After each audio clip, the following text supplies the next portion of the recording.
जज साहब के नाम से बुलाया करते थे। जज साहब के नाम से बुलाया करते थे।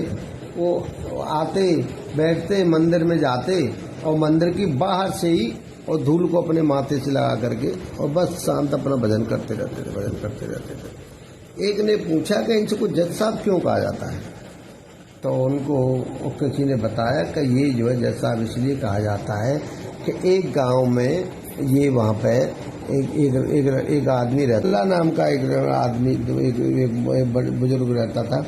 तो भोला जो है उसके 2 बेटे थे, एक बेटी थी। तो वो रहता था बेचारा, बहुत सीधा साधा भोला आदमी था बहुत। तो उसे सब आदमी भोला के नाम से जानते। जब भोला के नाम से जानते थे तो भोला के 2 बेटे थे। तो बेटों ने बोला कि पिताजी हमारी जो बहन जो है शादी के योग्य हो गई है और अब हम जो है बच्ची की शादी कर दें, और आप जो है पैसा तो है नहीं, आप एक जो है अपने जो है बौरे थे कुछ पैसा उधार ले लो और हम दोनों बाहर जाएंगे, कमाएंगे और जो है उनके पैसा चुका देंगे और बच्ची की शादी कर देंगे, बहन की शादी कर देंगे। तो उन्होंने गए, भोला गया और अपने बौरे थे, एक बनिया थे, उन्होंने पैसा लिया, पैसा उधार लिया, उधार लेकर के ब्याज तय हो गई तो उन्होंने शादी कर दी लड़की की शादी करके तो भाई बेटे दोनों कमाने के लिए बाहर चले गए। अब भोला जो है अकेला घर रह गया। घर रहते रहते कि उसमें एक मंदिर था गांव में, तो भोला गांव के मंदिर में जाके बैठ गया, पहुंच गया, वहीं भजन करता था और वहीं पर भगवान का भजन करता और भगवान के दर्शन करता और भगवान को पूजा करता, सेवा करता भगवान की। और रघुनाथ जी का मंदिर था वो। अब भोला का एक स्वभाव था कि कोई बात कहते, कोई काम करता तो कोई उनसे कुछ बात पूछता है, कुछ करता तो उसको यही कहता था कि भैया जो कुछ भी है वो रघुनाथ जी जाने। तो अब जो है बहुत दिन हो गए, बहुत दिन होते हुए उसके दोनों बेटे पैसा कमा के लाए तो वो कर्जा उतारा। तो पिताजी से बोला, भोला से बोला कि तुम उनका पैसा वापस कर दो।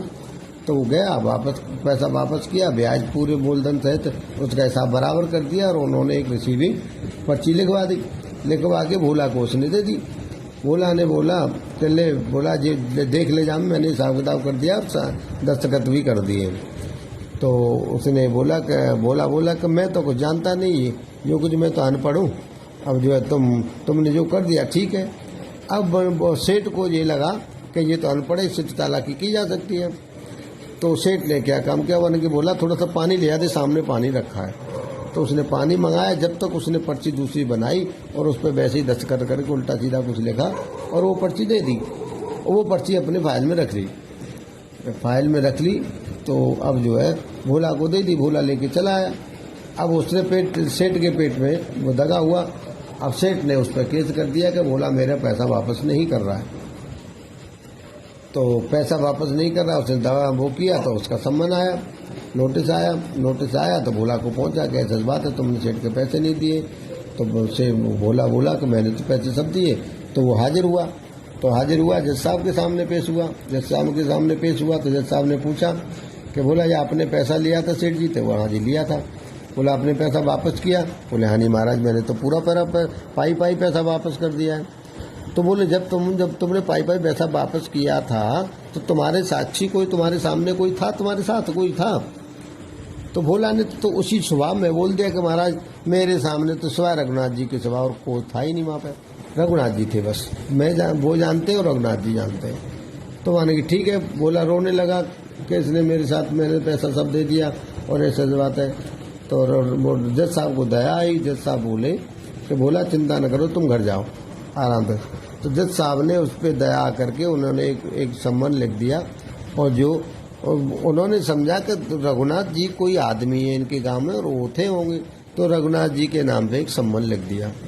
जब सम्मन लेके पोस्टमैन पहुंचा गांव में तो पूछा कि भाई रघुनाथ जी कौन है? तो वहाँ कोई रघुनाथ जी नाम का कोई आदमी नहीं था। तो वहाँ पूछा कि रघुनाथ जी कौन है? तो माने कि रघुनाथ जी तो कोई नहीं है, पर यहाँ पर रघुनाथ जी का मंदिर है वैसे, तो वही बता दो। तो मंदिर पहुँच गए, मंदिर में पुजारी बैठा। पुजारी से पूछा कि रघुनाथ जी? बोले यही रघुनाथ जी सामने बैठे मंदिर में। तो मानी ऐसे सम्मन आया है। तो सम्मन पुजारी ने ले लिया और दस्तखत भी कर दिए उस पर और वो भगवान के चरणों में रख दिए। और पुजारी बोला भगवान हमने तो आज पहली बार देखा है कि तुम्हारे सबके नाम से चिट्ठी आती है, तुम्हारे नाम से सम्मन पहली बार आया है, अब तुम जानो। तो दूसरी अगली तारीख तय हुई। अगली तारीख को भोला गया, तो वहाँ भोला गया तो इधर जो है पुजारी ने भी कह दिया, नादो के गया भगवान के चरणों में ध्यान करके और बोल के गया, रघुनाथ जी आप ही जानो, आप ही मेरी रक्षा करो और आप ही मेरी इस चीज़ को मुझे संकट से उबारो। तो भोला चला गया। पुजारी ने भी भगवान के पूजा ध्यान करके स्नान करा के कपड़े पहरा दिए। और पुजारी भी विनोद में जो है पुजारी भी कहने लगा कि भगवान जी आज भोला की रक्षा करो, भोला की विवाह के लिए तुम जाओ, जब तुम्हारा संबंध आया तो तुम जाओ उसकी। तो जब जज साहब के सामने पहुंचा तो भगवान जी भोला जज साहब के सामने पहुंचा तो वहाँ पर तारीख लगाई गई और जज साहब ने बोला कि रघुनाथ जी को बुलाया जाए। तो पेशकार ने आवाज़ लगाई कि रघुनाथ जी हाजिर हो। तो रघुनाथ जी एक बूढ़े आदमी के भेष में और एक कमज़ोर आदमी के भेष में और लठ को हाथ में लेते हुए और हाथ से इशारा कर रहे कि मैं आ रहा हूँ। जब वो आए तो उन्होंने पूछा कि हाँ तुम थे? बोले हाँ। तो माने कि इन्होंने इसको पैसा दिया था, सेठ जी को बुलाया। सेठ जी तो पूछा तो सेठ जी का पैसा इन्होंने दिया था, आपको मालूम है? बोले हाँ दिया है, परंतु इसकी नीयत में खोट आया है और इसने पर्ची बदल दी है। वो पर्ची इनकी अलमारी की फाइल के नंबर इतने नंबर पे फाइल के पेज पे रखी है और अपने तुम आदमी को भेजो और उस पर्ची को बुलाओ। जज साहब ने आदेश किया, 2 पुलिस वाले गए और सेठ जी की फाइल निकलवाई, वो अलमारी खुलवा के वो पर्ची मिली और सेठ जी के सामने जो है वो पेश करी। तो सेठ जी ने भोला को रिहा कर दिया और उसको दंडित किया गया सेठ जी को कि आपने जो गलत वो किया गया है। जब वो चले गए, सेठ जी को पकड़ लिया पुलिस ने, उसको जेल भेज दिया। इधर भोला भी चलने लगा। तो उसने पूछा, जज साहब ने वैसे ही पूछा कि भोला तुम्हारे ये जज साहब ये मतलब रघुनाथ जी कहाँ से कहाँ रहते, ये कैसे कहा? तो उन्होंने बताया वानी साहब ये तो सब जगह रहते हैं। तो भाई तो जब उन्होंने जज साहब की एकदम आँखें खुली, वानी ये क्या हुआ? वानी कि जब ऐसा है तो ये तो बहुत बड़ा गलत हुआ मेरे से। तो वानी कि भगवान स्वयं आए हैं और मैं गद्दी पे बैठा रहा और भगवान खड़े खड़े आकर के गवा दे गए। और मैं कितना गलत आदमी हूँ, मैं कितना निर्मोही आदमी हूँ और मैं कितना जो है गलत वो आदमी, मेरे से कितना बड़ा अपराध हुआ है कि स्वयं तीनों लोगों के स्वामी और खड़े होकर के चले गए मेरे सामने, जिनके दर्शन के लिए दुनिया तपस्या कर करके मर जाती है। और मैं गद्दी पे, मैं सीट पे बैठा और वो खड़े पैरों नंगे पैरों आकर के खड़े होकर के वो चले गए और उनका मैं आदर सत्कार नहीं कर पाया। मेरे से कितना बड़ा अपराध हुआ है।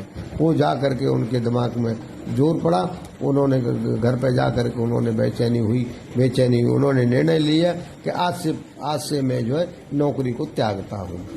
तो उन्होंने वो नौकरी त्याग दी और उसी दिन से वो संत बन गए। मानी मेरे से अपराध हुआ है, मैं अपराधी हूँ भगवान का और मैंने भगवान का आदर नहीं किया। भगवान मेरे सामने खड़े होकर चले गए और मैंने भगवान को पहचाना नहीं। मैं उस दिन से ये जज साहब संत हो गए और मंदिर में अंदर नहीं जाते हैं, मंदिर के बाहर से ही चरणों की धूल लेके चले जाते कि मैं गुनहगार हूँ, मैं तुम्हारे सामने मुंह दिखाने के लायक नहीं हूँ। जब से इनको जज साहब के नाम से जाना जाता है, वो संत इस प्रकार के हुआ है।